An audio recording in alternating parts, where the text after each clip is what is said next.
بسم الله الرحمن الرحيم. الرحمن علم القرآن، خلق الإنسان علمه البيان. الشمس والقمر بحسبان، والنجم والشجر يسجدان. والسماء رفعها ووضع الميزان، ألا تطغوا في الميزان. وأقيموا الوزن بالقسط ولا تخسروا الميزان. والأرض وضعها للأنام، فيها فاكهة والنخل ذات الأكمام، والحب ذو العصف والريحان. فبأي آلاء ربكما تكذبان؟ خلق الإنسان من صلصال كالفخار، وخلق الجان من مارج من نار. فبأي آلاء ربكما تكذبان؟ رب المشرقين ورب المغربين. فبأي آلاء ربكما تكذبان؟ مرج البحرين يلتقيان، بينهما برزخ لا يبغيان. فبأي آلاء ربكما تكذبان؟ يخرج منهما اللؤلؤ والمرجان. فبأي آلاء ربكما تكذبان؟ وله الجوار المنشآت في البحر كالأعلام. فبأي آلاء ربكما تكذبان؟ كل من عليها فان، ويبقى وجه ربك ذو الجلال والإكرام. فبأي آلاء ربكما تكذبان؟ يسأله من في السماوات والأرض كل يوم هو في شأن. فبأي آلاء ربكما تكذبان؟ سنفرغ لكم أيها الثقلان. فبأي آلاء ربكما تكذبان؟ يا معشر الجن والإنس إن استطعتم أن تنفذوا من أقطار السماوات والأرض فانفذوا، لا تنفذون إلا بسلطان. فبأي آلاء ربكما تكذبان؟ يرسل عليكما شواظ من نار ونحاس فلا تنتصران. فبأي آلاء ربكما تكذبان؟ فإذا انشقت السماء فكانت وردة كالدهان. فبأي آلاء ربكما تكذبان؟ فيومئذ لا يسأل عن ذنبه إنس ولا جان.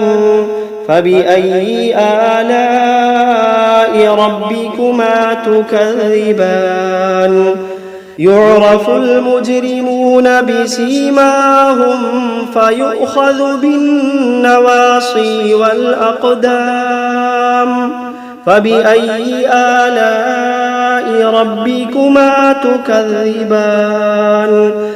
هذه جهنم التي يكذب بها المجرمون يطوفون بينها وبين حميم آن فبأي آلاء ربكما تكذبان ولمن خاف مقام ربه جنتان فبأي آلاء ربكما تكذبان ذواتا أفنان فبأي آلاء ربكما تكذبان فيهما عينان تجريان فبأي آلاء ربكما تكذبان فيهما من كل فاكهة زوجان فبأي آلاء ربكما تكذبان متكئين على فرش بطائنها من استبرق وجنى الجنتين دان فبأي آلاء ربكما تكذبان فيهن قاصرات الطرف لم يطمثهن إنس قبلهم ولا جان فبأي آلاء ربكما تكذبان كأنهن الياقوت والمرجان فبأي آلاء ربكما تكذبان هل جزاء الإحسان إلا الإحسان فبأي آلاء ربكما تكذبان ومن دونهما جنتان فبأي آلاء ربكما تكذبان مدهامتان فبأي آلاء ربكما تكذبان فيهما عينان نضاختان فبأي آلاء ربكما تكذبان فيهما فاكهة ونخل ورمان فبأي آلاء ربكما تكذبان فيهن خيرات حسان فبأي آلاء ربكما تكذبان حور مقصورات في الخيام فبأي آلاء ربكما تكذبان لم يطمثهن إنس قبلهم ولا جان فبأي آلاء ربكما تكذبان متكئين على رفرف خضر وعبقري حسان فبأي آلاء ربكما تكذبان تبارك اسم ربك ذي الجلال والإكرام بسم الله الرحمن الرحيم تبارك الذي بيده الملك وهو على كل شيء قدير الذي خلق الموت والحياة ليبلوكم أيكم أحسن عملا وهو العزيز الغفور الذي خلق 7 سماوات طباقا ما ترى في خلق الرحمن من تفاوت فارجع البصر هل ترى من فطور ثم ارجع البصر كرتين ينقلب إليك البصر خاسئا وهو حسير ولقد زينا السماء الدنيا بمصابيح وجعلناها رجوما للشياطين وأعتدنا لهم عذاب السعير وللذين كفروا بربهم عذاب جهنم وبئس المصير إذا ألقوا فيها سمعوا لها شهيقا وهي تفور تكاد تميز من الغيظ كلما ألقي فيها فوج سألهم خزنتها ألم يأتكم نذير قالوا بلى قد جاءنا نذير فكذبنا وقلنا ما نزل الله من شيء إن أنتم إلا في ضلال كبير وقالوا لو كنا نسمع أو نعقل ما كنا في أصحاب السعير فاعترفوا بذنبهم فسحقا لأصحاب السعير إن الذين يخشون ربهم بالغيب لهم مغفرة وأجر كبير وأسروا قولكم أو اجهروا به إنه عليم بذات الصدور ألا يعلم من خلق وهو اللطيف الخبير ألا يعلم من خلق وهو اللطيف الخبير هو الذي جعل لكم الأرض ذلولا فامشوا في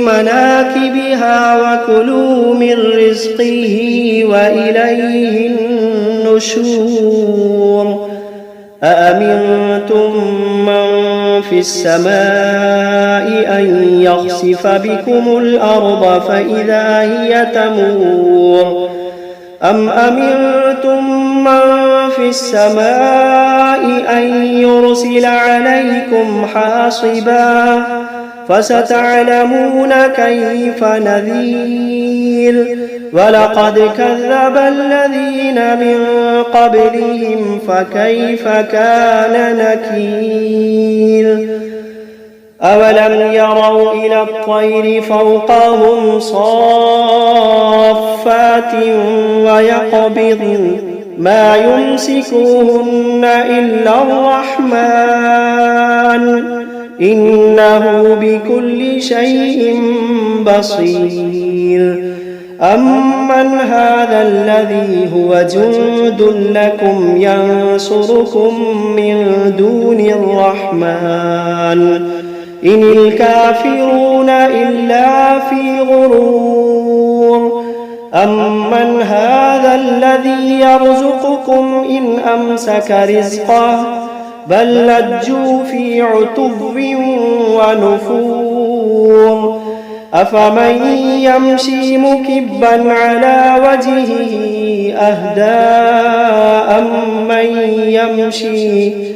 أمن يمشي سويا على صراط مستقيم قل هو الذي أنشأكم وجعل لكم السمع والأبصار والأفئدة قليلا ما تشكرون قل هو الذي ذرأكم في الأرض وإليه تحشرون ويقولون متى هذا الوعد إن كنتم صادقين قل إنما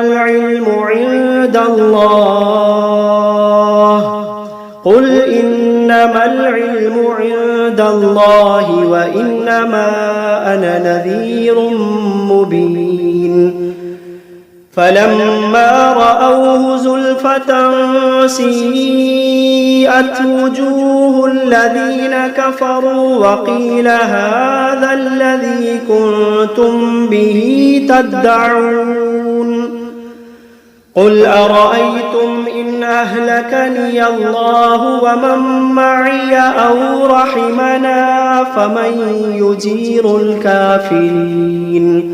فمن يجير الكافرين من عذاب أليم قل هو الرحمن آمنا به وعليه توكلنا فستعلمون من هو في ضلال مبين قل أرأيتم إن أصبح ماؤكم غورا